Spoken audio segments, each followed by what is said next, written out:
So, imagine a man who misassembles a trash compactor. He actually hates repairing these things, right? But he does it to afford tranquilizers for his manic wife. Right, as you do. Exactly.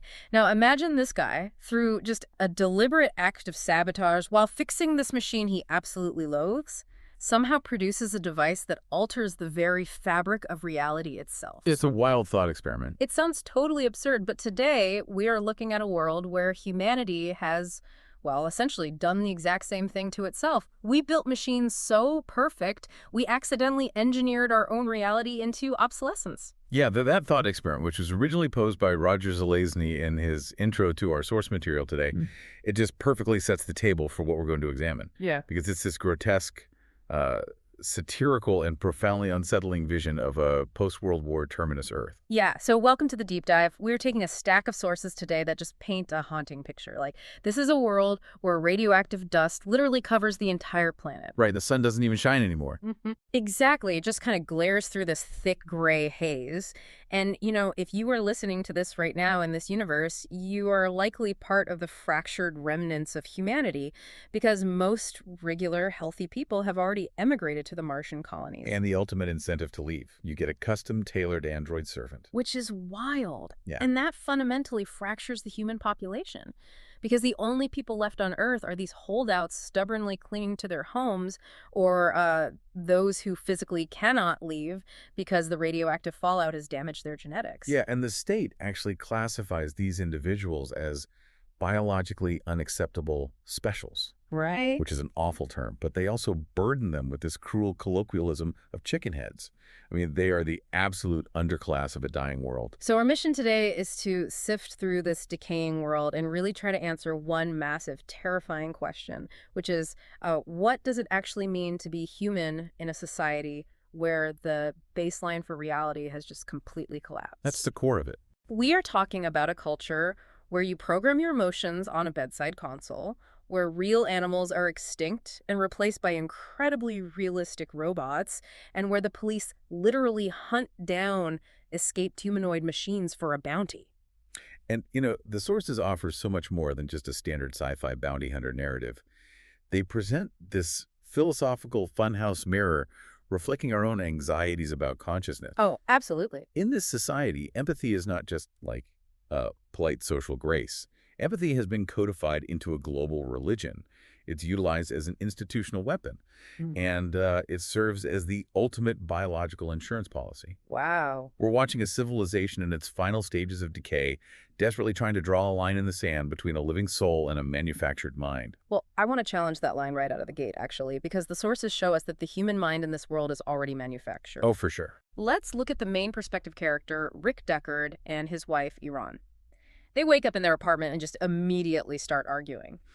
But they aren't arguing about, finances or who forgot to take out the trash. No, they're arguing about their neurochemical programming. Exactly. They are fighting over the Penfield mood organ, which we need to talk about because it's crazy. The Penfield mood organ is just a staggering piece of world building. It's a device that directly stimulates the brain to produce highly specific artificial moods. Right. You basically punch in a numerical code, and your brain is hijacked by an electrical current that forces you to feel a corresponding emotion. Think about your own morning routine, right? Imagine if you had a dial next to your bed that guaranteed you'd feel incredibly motivated to go to work. I mean, wouldn't you use it? Most people probably would. Yeah. And Rick uses it. He wakes up feeling well-disposed toward the world because he set his organ to D. But Iran, his wife, is miserable because she didn't set hers high enough. So Rick threatens to physically dial a thalamic stimulant just to win the argument. Which is so messed up. It is. And Iran counters by saying she'll dial for maximum venom so they can have a truly epic fight. I mean, it's basically domestic abuse via remote control. Yeah, it really is. But here is the detail that completely rewired my understanding of this society. Iran admits she has intentionally scheduled a 6-hour self-accusatory depression. Ah, yes. Setting 382 is such a chilling detail. She explains to Rick that she was watching TV, specifically a comedian named Buster Friendly, who we'll get to later. Oh, definitely will. And she muted the television during a commercial. And in that sudden silence, she heard the emptiness of their apartment building, because most of the units are completely abandoned. Right. And what does she do? She realizes she is sitting in a decaying building on a poisoned planet, but because she had previously dialed a pleasant mood, she feels absolutely nothing about it. Which is terrifying. It's totally terrifying. She recognizes this emotional void as a symptom of mental illness, what she calls an absence of appropriate affect. She knows she should be sad, but the machine won't let her. So she experiments with the organ until she finds a setting for profound despair, and she schedules this misery twice a month. She genuinely views it as the only healthy response to their reality. It makes sense in a twisted way.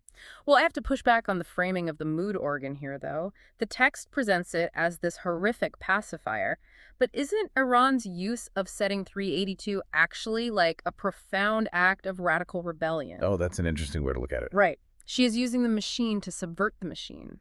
She is hacking her own neurochemistry to force herself to feel the grim reality of Earth. In a weird way, programming her own misery makes her more human, not less. That is a highly compelling read of her character. And I think you're touching on the Cartesian dualism at play here, you know? Yeah, totally. The mind and the body are completely severed in this world. Iran's intellect knows she should be sad, but her biological body refuses to feel it without electrical stimulation. So it is desperate grasp for authenticity. But look at Rick's response to her rebellion. He doesn't understand it at all. He tries to talk her out of it. He suggests they both dial setting 104, which he uses frequently, and then he'll dial a creative and fresh attitude toward his job. As if that solves anything. Right. Or he suggests setting 888, which is simply the desire to watch TV no matter what's on it. Okay, setting 88 is terrifying. You are literally programming your brain to desire a distraction. You're forcing yourself to want to be numb. Yeah, but when Iran refuses all of this, Rick says, then dial 3, which stimulates the cerebral cortex into wanting to dial. Oh my gosh. I mean, if you have to mechanically stimulate your brain to even possess the desire to stimulate your brain, your autonomy is entirely gone. Yeah, you're done at that point. You are no longer a person. You are a biological robot programming a meat suit. That is such a bleak way to put it, but it's spot on. And this internal emotional decay is mirrored perfectly by the physical external decay of the world. Absolutely. The sources introduce this concept that is perhaps the most enduring philosophical idea in the text, which is Kipple. Oh, Kipple. To understand Kipple, we have to look at another character, J.R. Isidore. Isidore is fascinating. He's one of the specials we mentioned earlier, Chickenhead. He failed the minimum mental faculties test due to genetic damage from the dust. Right. And he lives completely alone in a massive, rotting apartment building out in the suburbs of San Francisco. Yeah. And he's the one who explains Kipple to a new neighbor. He describes it as useless objects, junk mail, gum wrappers, broken match folders. He's a junk, basically. Yeah, but junk that seems to mysteriously reproduce when nobody's around. Right. Isidore treats Kipple not just as clutter, but as like an inescapable law of thermodynamics. He articulates the first law of Kipple, which is Kipple drives out non-Kipple. It is the physical manifestation of entropy. Exactly. I try to picture it like the digital rot of your inbox or, that junk drawer in your kitchen. You clean it out, but a month later, it's overflowing with dead batteries and old receipts. It always comes back. Always. But elevate that kitchen drawer to a cosmic, unstoppable force. If there are no humans around to actively impose order and fight the Kipple takes over completely. The universe defaults to disorder. And Isidore's entire apartment building is just completely Kippleized. And Isidore doesn't just see the Kipple, right? He feels it existentially. Yeah, it's visceral for him. Before he leaves for work, he stands in his apartment and experiences the absolute silence of the empty building as a tangible, crushing weight. He feels the void pressing in on him, oozing from the broken appliances. The silence and the Kipple are burying him alive. Which really begs the question, if your emotions are artificially generated by a machine and your physical environment is slowly turning into an ocean of junk mail and dust, how do you prove you are still alive? How do you prove you aren't just part of the Kipple? Exactly. How do you prove you're real? Well, the Society in the Sources has found an incredibly specific, socially mandated answer to that exact question. And it's the care of animals. Oh, right. In a world defined by mass extinction and synthetic reality, humans are desperate for proof of biological authenticity. And this brings us back to Rick Deckard. So Rick is a bounty hunter, right? He's a hardened killer of androids, but his daily life is entirely consumed by an obsession with animals. Yep. After his argument with Iran, he goes up to the roof of their building to check on his sheep. But here's the gut punch. The sheep is electric. It's not real. Huh. And it is a highly sophisticated piece of hardware. It features what they call an otropic circuit. Right. Now, tropism is a biological term for an organism involuntarily turning toward a stimulus, like a plant turning toward the sun. So the electric sheep is hardwired at the sensor level to convincingly amble over when it visually registers the presence of cereal. It is a flawless fake, but Rick deeply resents it. He owns it because having an animal is the ultimate status symbol, but it transcends mere status, doesn't it? It does. It is the cornerstone of their global religion, Mercerism. Right. To not have an animal is to be viewed as immoral, Yeah. as someone utterly devoid of empathy. And what's so sad is Rick actually used to have a real sheep. Its name was Groucho. And the way Groucho died is just profoundly tragic in its mundanity. Awful. Rick missed a 2-inch piece of broken baling wire hidden in the hay. Groucho got a tiny scratch, contracted tetanus, and died. That's it. Just a tiny mistake. Yeah. And Rick couldn't afford a biological replacement because they're astronomically expensive, so he bought the premium electric fake. Now, he has to secretly call a repair service, whose mechanics, by the way, drive trucks cleverly disguised as animal hospital ambulances when the sheep breaks down. Because the absolute greatest social taboo in this world is asking someone if their animal is genuine. You just don't do it. It is an unthinkable breach of etiquette. And we see this play out when Rick talks to his neighbor, Bill Barber. So Barber owns a real pregnant Percheron horse. Which is a huge deal. Massive deal. He proudly explains that he bought high-quality fertilizing plasma from the State Animal Husbandry Board, and Rick definitely tries to buy the unborn colt from him. He flips through his dog-eared copy of Sydney's Animal and Fowl catalog and offers $5,000. That's a lot of money. But Barber just pities him. He points out that the price in the catalog is printed in italics. Oof. And the italics mean the animal is completely extinct on the open market. Like, there are no Percheron colts for sale anywhere at any price. Exactly. And even if there were, Barber refuses to sell, calling the very idea immoral. This interaction perfectly encapsulates the empathy economy. The empathy economy, I love that term. Yeah, the social performance of owning the animal and the public display of caring for it completely supersedes all other values. Well, I want to dig into that idea of social performance because it completely shatters the illusion of this supposedly hyper-empathetic society. Let's look at that heartbreaking scene at the Van Ness Pet Hospital, which is actually the false animal repair firm where J.R. Isidore works. Oh, this is such a vital scene. It really is. Yeah. So Isidore goes to a customer's home to pick up a malfunctioning electric cat. He thinks it just has a short circuit in his power supply. He brings it back to the shop, hands it to his boss, Hannibal Sloat, and the repairman, Milt Borogrove. And Sloat discovers the unthinkable. Right. The cat isn't electric, it was biological. And it actually died of pneumonitis. Isidore couldn't even tell the difference. Yeah. The fakes are so flawlessly engineered, complete with built-in disease circuits that mimic illness, that the line between biology and machinery has vanished entirely for him. He genuinely thought it was broken hardware. But the reaction of the cat's owner, Mrs. Pilson, is what really exposes the hypocrisy of this world. Isidore calls her to break the news that her real cat is dead. She is devastated. But within seconds, she is begging the repair shop to build an exact electric replica of the dead cat. Her reasoning is that her husband loved the cat so much, he refused to ever get physically close to it out of a paralyzing fear that it might die. Which is so messed up on its own. Right. She knows he won't be able to handle the grief, so she demands a synthetic lie. Let me stop you right there, because this is where the philosophy of this world breaks down entirely. How so? Well, if these people revere life so much, why is she so eager to replace her beloved pet with a robot? Oh, I see what you mean. It proves that it's not about the messy, fragile reality of the animal. It is entirely about maintaining the social performance of empathy and avoiding the stigma of grief. The profound insight here is that in a society traumatized by mass death, the predictability of a machine becomes infinitely more comforting than the fragility of biology. Wow. That is a brilliant distillation of the paradox. They worship life, but they prefer the control of a machine. Exactly. And this paradox is institutionalized through their religion, Mercerism. To participate in Mercerism, you grasp the handles of a device called an empathy box. The empath box. Yeah, the box induces a physical and mental fusion with a messianic figure named Wilbur Mercer. The description of this experience is intense. Isidore uses his empathy box early in the narrative. He grabs the handles, and suddenly his decaying apartment just vanishes. He becomes a weary old man, Mercer, toiling up a barren, dusty hill. Right. But he's not just hallucinating, he's experiencing a collective consciousness. He's fused simultaneously with every other human on Earth and the colony planets who is holding their empathy box handles at that exact second. It is a forced technological communion. They feel each other's thoughts, their fears, their joys. But crucially, they share physical pain. This is the crazy part. As Mercer climbs the hill, unseen antagonists hurl rocks at him. When a rock hits Mercer in the simulation, the person holding the handles physically bleeds in the real world.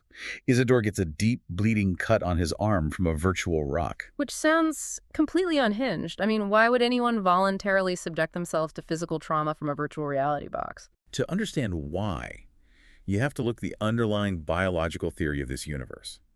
In the sources, empathy is defined not as a spiritual grace, but as a biological group survival instinct, strictly limited to herbivores and omnivores. Okay. The theory goes that solitary predators, like spiders or tigers, cannot possess empathy. If a tiger felt the desperate desire of its prey to live, it would starve to death. So Mercerism weaponizes this biological framework as a tool of societal control. So the empathy box is basically a loyalty test for humanity. If you hold the handles and feel the stones hitting Mercer, if you bleed, it proves you are part of the herd. You have empathy. You're a human herbivore. Exactly. But if you hold the handles and feel absolutely nothing, you are a solitary predator. Precisely. And that brings us to the ultimate solitary predators in this ecosystem, which are the escaped Nexus 6 androids. The big threat. Right. If empathy is the sole characteristic separating humans from monsters, society requires a precise, infallible way to measure it. You need a polygraph for the human soul. And that is the Voight-Kampff scale. We see the high stakes of this immediately, right? Rick Deckard is called into the office of Inspector Harry Bryant, his boss at the police department. The senior bounty hunter, Dave Holden, is currently lying in a hospital bed with a laser track blown through his spine. Yeah, he barely survived. He was shot by one of the new Nexus 6 androids he was trying to test. Bryant hands Rick the specs for this new android brain unit, and it is horrifying. The Nexus 6 brain unit features 2 trillion constituents and 10 million separate neural pathways. It's massive. It boasts a reaction time of 0.45 seconds. The terrifying reality for the police is that the Nexus 6 is objectively more intelligent than a massive portion of the human population, especially the genetically damaged specials like Isidore. Standard intelligence tests are entirely obsolete. The androids can outthink the tests. So the police rely entirely on the Voight-Kampff or VK test, and I like to think of the VK test as a biological KPTCJ. That's a great analogy. Right. Just like a website asks you to click all the images of a traffic light to prove you aren't a bot, the VK test asks you to wince at the thought of a dead animal to prove you aren't a Nexus 6. Exactly. It uses a flat adhesive disc on the cheek to measure capillary dilation, which is basically an involuntary blush response. And a pencil beam light aimed at the eye measures minute fluctuations of tension within the eye muscles. And the administrator asks the subject a series of morally shocking questions, almost exclusively involving animal cruelty or grotesque social taboos. Yeah. And the machine measures how fast their autonomic nervous system reacts with horror or shame. Because the androids don't have that reflex. Right. Lacking the biological herd instinct of empathy, they either won't react or their advanced brains will calculate the appropriate social response and simulate the reaction, but it will happen a fraction of a second too late. But the sources highlight a massive glaring flaw in this methodology. The WPO, the Soviet police force, are terrified of the Voight-Kampff test. A group of psychiatrists in Leningrad pointed out that human schizoids, people with a psychological condition causing a flattening of affect, might fail the test. And we must be clear about what that means. A flattening of affect in schizoid individuals means their emotional responses are diminished or entirely internalized. Right. They might not exhibit capillary dilation or eye tension when hearing a shocking scenario, even though they are biologically human. Which means the margin of error for this test is legalized murder. It absolutely is. If a human schizoid fails the VK test, a bounty hunter like Rick Deckard will legally execute them in the street, mistaking them for an android. Because of this political pressure, Inspector Bryant sends Rick to Seattle to the corporate headquarters of the Rosen Association. They're the monolithic monopoly that manufactures the Nexus 6. Yeah. And the goal is to run the VK test on a known Nexus 6 android to prove to the Soviets that the test still works. But the Rosen Association is waiting for him. Oh, they are entirely prepared. The visit to the Rosen Association is a masterclass in corporate sociopathy. Rick is met by Rachel Rosen, a young, seemingly hostile woman. And the Rosen Association immediately flexes its obscene wealth. They really do. They don't just build androids, they invest their surplus capital in living animals. Rick is utterly stunned to see a real raccoon and a magnificent, enormous owl inside the corporate compound. Rick actually pulls out his Sydney's catalog and points out that the owl is listed as completely extinct. But Rachel calmly brushes it off, claiming they have their own private naturalist operating off the books in the remnants of the Canadian forests. It is an incredible display of arrogance. It really is. So Rachel and her uncle, Eldon Rosen, bring Rick to an interrogation room.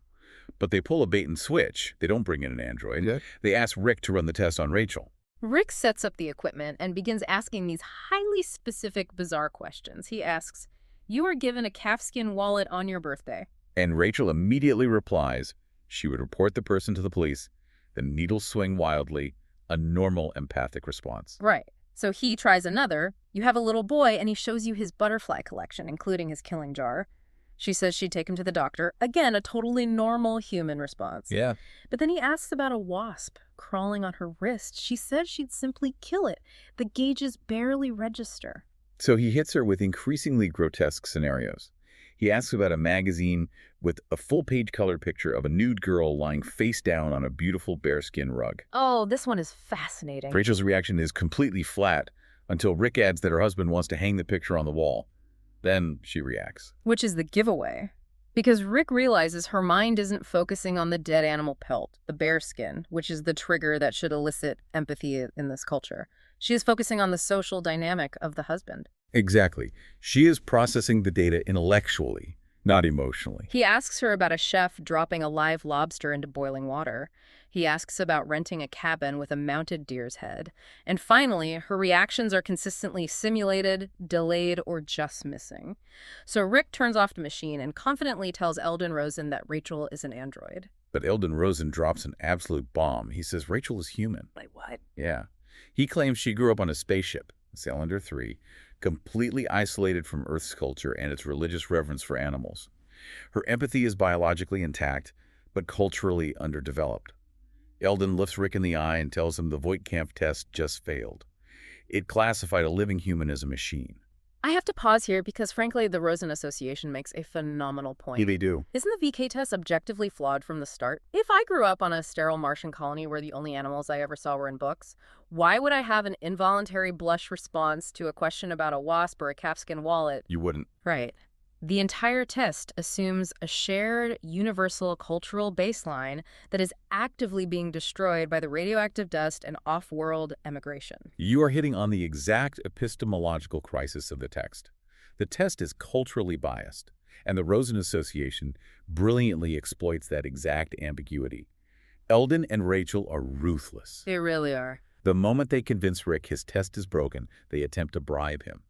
Rachel offers him the magnificent owl they saw on the roof. They want Rick to return to San Francisco, report that the test is a failure, and allow their product, the Nexus 6, to dominate the market without interference from bounty hunters. They are willing to let humans be murdered by rogue androids just to protect their quarterly earnings. It's chilling.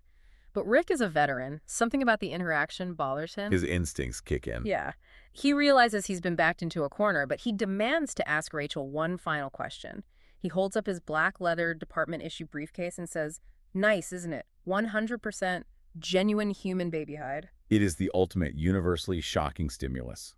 It bypasses cultural norms entirely. And the needles gyrate frantically. Rachel reacts. But Rick points out the fatal flaw. He knows the correct reaction period down to the millisecond. Rachel's reaction came a fraction of a second too late. Ah, so she calculated it. Exactly. She didn't feel involuntary shock.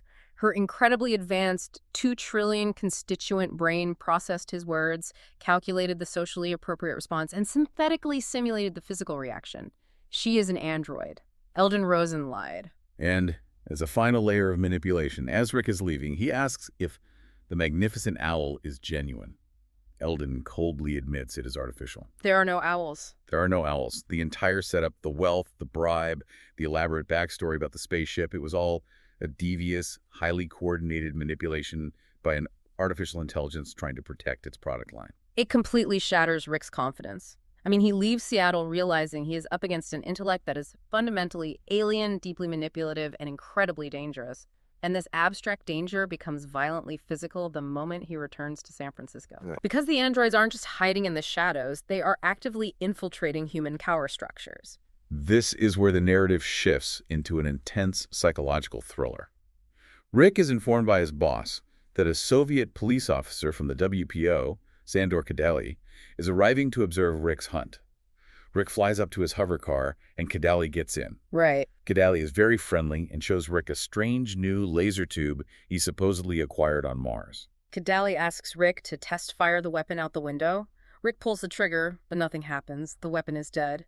Kadali then casually reveals that the triggering circuit is separated and currently held in his own hand. The trap. A huge trap. Rick realizes in a split second that this isn't Kadali, this is Max Polikoff, the Nexus 6 android who snapped and shot Dave Holden. Yeah, he's face to face with him. Polikoff is using a sine wave emitter that phases out laser emanation into ordinary light, rendering Rick's standard-issue laser tube completely useless. Polikoff literally drops his disguise and lunges for Rick's throat to break his neck. It is a terrifying moment of sudden violence. Rick survives only because he possesses an old-style, regular .38 Magnum bullet-firing pistol. A primitive weapon Polikoff's highly advanced tactical processing hadn't accounted for. Rick shits Polikoff in the head. It's a brutal, incredibly close call. But Rick barely has time to process the adrenaline before he goes after his next target, Lubeluft. Now, Lubeluft is a completely different kind of threat. Oh, she is fascinating. She is a brilliant opera singer, completely integrated into the upper echelons of the San Francisco Opera Company. When Rick approaches her in her dressing room to administer the VK test, she doesn't try to physically attack him like Polikoff did. No, she uses a far more sophisticated defense mechanism. She weaponizes societal norms. Think about how brilliant this is. When Rick starts asking the VK questions, which remember involve nude pictures, bearskin rugs, and abortions, she acts incredibly offended. She accuses him of being a sexual deviant, posing as a police officer to harass a woman in her dressing room. She feigns complete ignorance of basic English terms like WASP, intentionally misunderstanding his questions to run out the clock. And then, in a move of pure audacity, she actually calls the police on him. A uniformed police officer, a harness bull named Officer Krams, arrives at the Opera House. Krams checks Rick's ID, looks at it, and claims he has never heard of Rick Deckard, Inspector Bryant, or anyone at Rick's department. Which makes zero sense. Right. When Rick tries to call his office to verify his identity, the line goes dead. Krams arrests Rick on the spot and puts him in the back of a patrol car. But Krams doesn't fly to the Hall of Justice on Lombard Street where Rick works. He flies to a massive, imposing, modern police precinct on Mission Street, a building Rick, who is a veteran bounty hunter, has never seen before in his life. And here we enter what I call the epistemological crisis of the text. Oh, I like that phrase. The Mission Street station is fully staffed. There are desk sergeants booking suspects, technicians running labs, plainclothes detectives drinking coffee. It is a bustling, highly functional police headquarters. I want you, the listener, to really imagine this.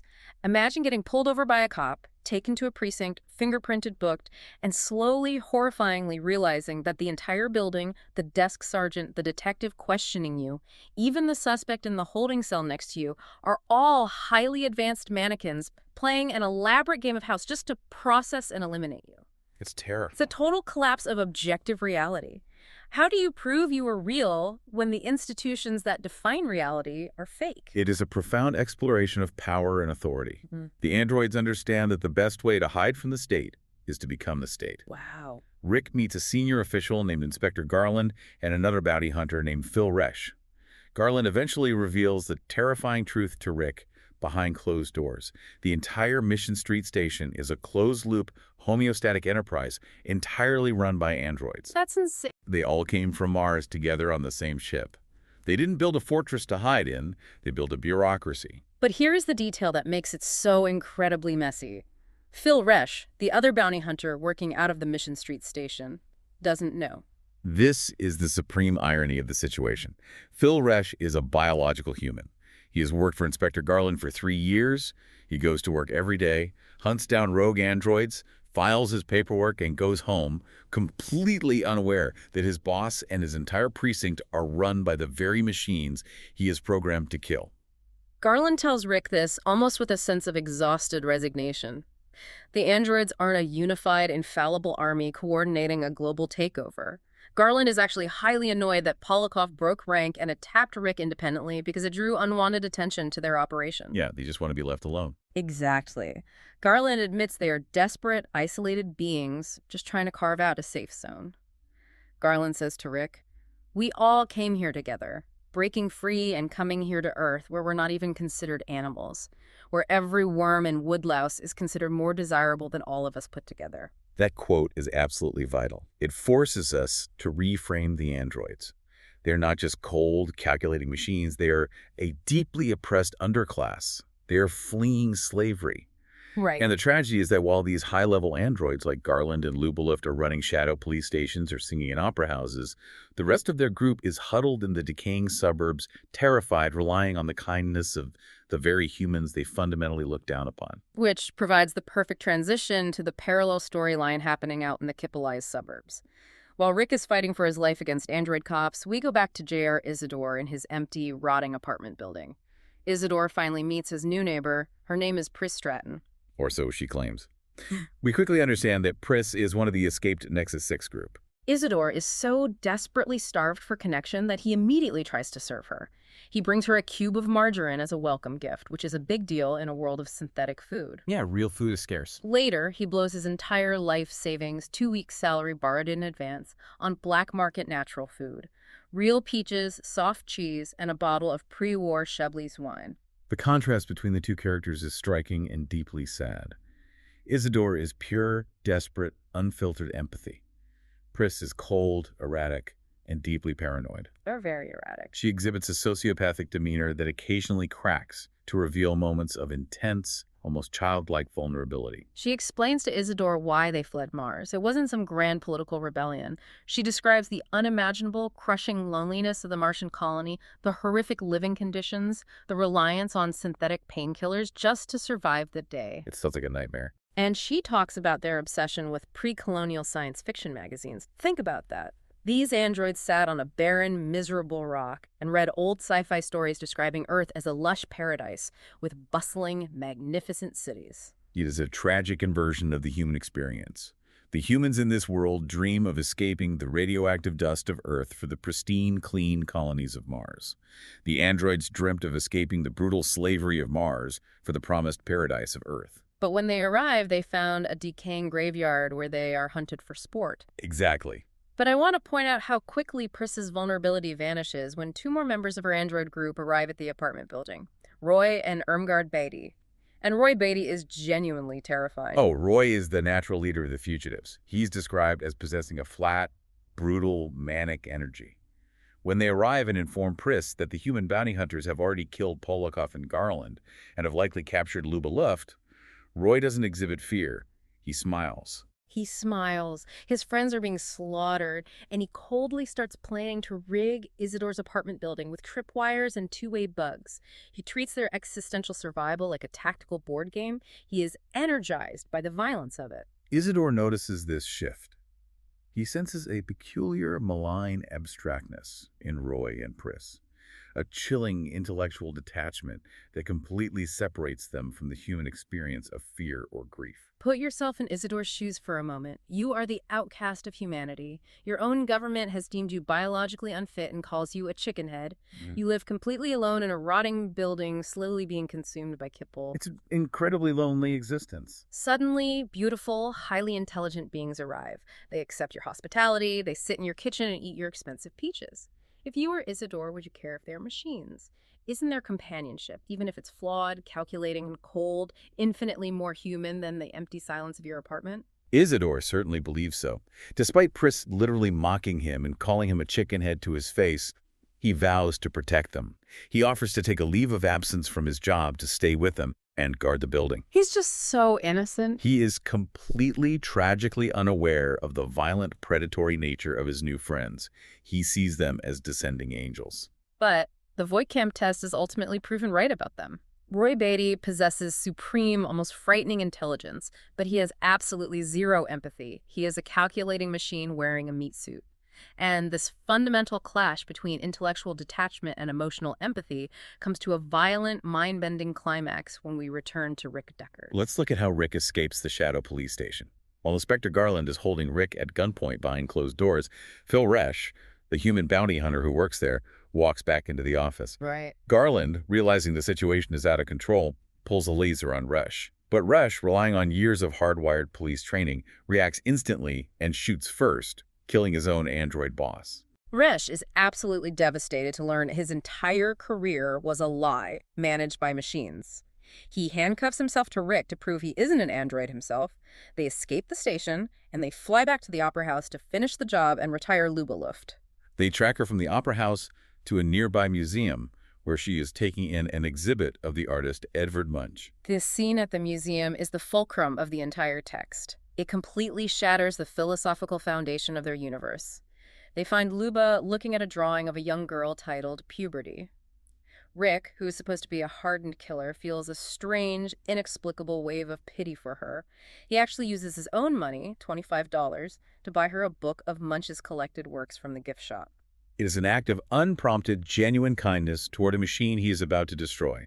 It makes no logical sense. None. Meanwhile, Phil Resch is looking at Munch's most famous painting, The Scream. The hairless creature standing on the bridge, covering its ears, screaming in total existential isolation. Resch openly relates the feeling of being an android to that painting. But Luba turns the psychological screws on him. In the elevator on the way down to the police car, she taunts Resch. She says a real android would never have bought her the art book like Rick did. She accuses Resch of being the true android, a machine clumsily imitating a superior life form. She really gets to him. She gets under his skin so effectively, prodding his fragile ego, that Resch completely snaps. He pulls his laser and shoots her in the stomach inside the elevator. She screams in agony on the elevator floor, literally mimicking the tortured figure in Munch's The Scream. Rick has to draw his own weapon to finish her off and end her suffering. And then Phil Resch does something incredibly petty and revealing. He takes the art book Rick just bought for Luba and he burns it to blurred ash with his laser. He destroys a piece of art just to spite a dead machine. That is just... He just burns the book. That's so petty. Incredibly petty. And this callous action disturbs Rick deeply. He demands to administer the bodily reflex arc test, which is an alternative to the VK test, to Resch right there in the car. Rick needs to know, for his own sanity, if Resch is actually human. And the shocking result. Phil Resch is 100% biological human. He is a man who owns a pet squirrel named Buffy that he loves very much. But he just happens to be a human who likes to kill, who shoots unarmed suspects in elevators because his feelings were hurt, and who burns art books out of pure pettiness. He lacks all empathy for androids. Rick then turns the testing equipment on himself. He asks himself how he feels about a female android being unexpectedly killed. The needles spike violently. Rick Deckard, the veteran human bounty hunter, possesses profound, measurable empathy for the android Luba Luft. This realization absolutely breaks the internal logic of their universe. We were told the dividing line is empathy. Androids don't have it, humans do. But here is Luba Luft, a manufactured machine deeply moved by fine art, singing Mozart flawlessly. And here is Phil Resch, a biological human, murdering her in cold blood and burning a book. So I ask you, who is the real machine here? The system is fundamentally broken. Empathy isn't a human trait in this world. It's a weapon used to justify who gets to live and who gets retired. Phil Resch's psychological advice to Rick perfectly encapsulates this horrifying inversion. Resch notices Rick is struggling with his empathy for Luba, and Resch tells him, if you're attracted to a female android, go to bed with her first and then kill her. It's disgusting. It is the purest form of objectification and sociopathy. It is. The bounty hunter profession requires biological humans to actively turn off their empathy in order to kill these incredibly human-like beings. In doing so, the institution transforms the human hunters into the exact sociopathic predators they are hunting. Wow. Rick's realization that he empathizes with an android completely shatters his ideological framework. The boundary line has dissolved. He realizes that to do his job, to protect humanity, he has to become a monster. So let's step back and look at the massive journey we've taken today. We've gone from a world where people mechanically dial their emotions on a bedside console to a society that reveres electric sheep more than actual human connection. We've explored the epistemological terror of fake police stations run by desperate machines, and we've watched a human bounty hunter realize that the only difference between him and the rogue androids he hunts is the badge he wears. It is a profound exploration of empathy, entropy, and the very definition of humanity in an age of technological overreach. But before we leave you, there is one final lingering thread from the sources that we haven't fully explored, and it leaves us with a truly chilling thought to consider. Oh, I know where you're going with this. Throughout the text, the media figure Buster Friendly is broadcasting on television and radio 23 hours a day. Right. Isidore watches him constantly. He's always on in the background, a nonstop barrage of jokes and noise. Buster Friendly constantly ridicules mercerism and the empathy boxes. He actively mocks the only institution in this world that demands shared human empathy.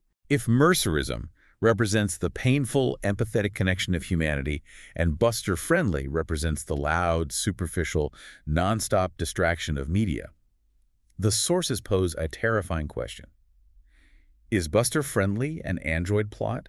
That is wild to think about. Is his 23-hour-a-day broadcast designed to slowly, methodically erode human empathy by keeping everyone distracted? Oh, wow. If you connect that to the mood organ setting 888, the desire to watch TV no matter what's on, it's a closed loop of control. And if we apply that concept to our own world, our screens, our endless scrolls, our constant consumption of frictionless media doing the exact same thing to us today. Oh, man. Are we slowly dialing down our own empathy, choosing constant distraction over painful connection, until we become indistinguishable from the machines we create? We circle right back to that opening metaphor.